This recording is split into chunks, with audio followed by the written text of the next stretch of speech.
Meski sesumbar 36 komando operasi OPM di Papua siap perang, namun diam-diam beberapa pimpinan OPM mulai menyelamatkan diri.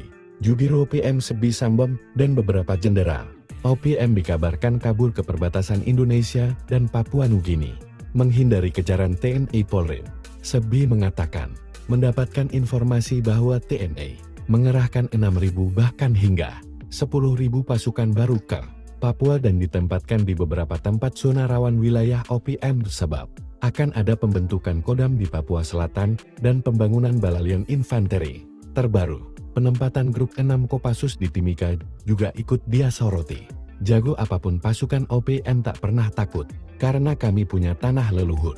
Sementara mereka datang sebagai pendatang, maka kami siap, kata Sebi dikutip Senin tanggal 11 Agustus tahun 2025. Sebi mengatakan, pihaknya sudah berkoordinasi dan mengimbau 36 Kodam di Papua siap berperang melawan TNI.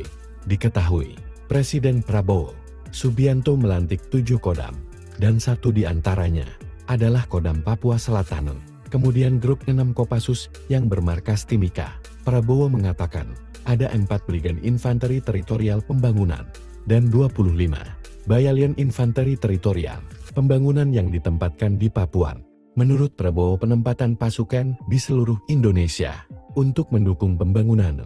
Ia menegaskan bahwa Indonesia adalah bangsa cinta damai. Namun, bangsa ini tidak akan ragu memperkuat pertahanan demi menjaga kedaulatan negara. Bangsa Indonesia tidak suka perang. Bangsa Indonesia ingin damai.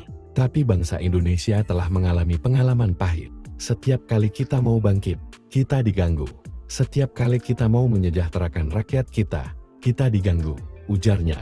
Pimpinan Gerindra ini mengungkapkan bahwa sejarah membuktikan kekayaan Indonesia kerap menjadi sasaran perampokan dan upaya adu domba. Maka dia menegaskan komitmen memperkuat pertahanan negara. Kita harus mempertahankan wilayah kita. Kita harus mempertahankan kedaulatan kita.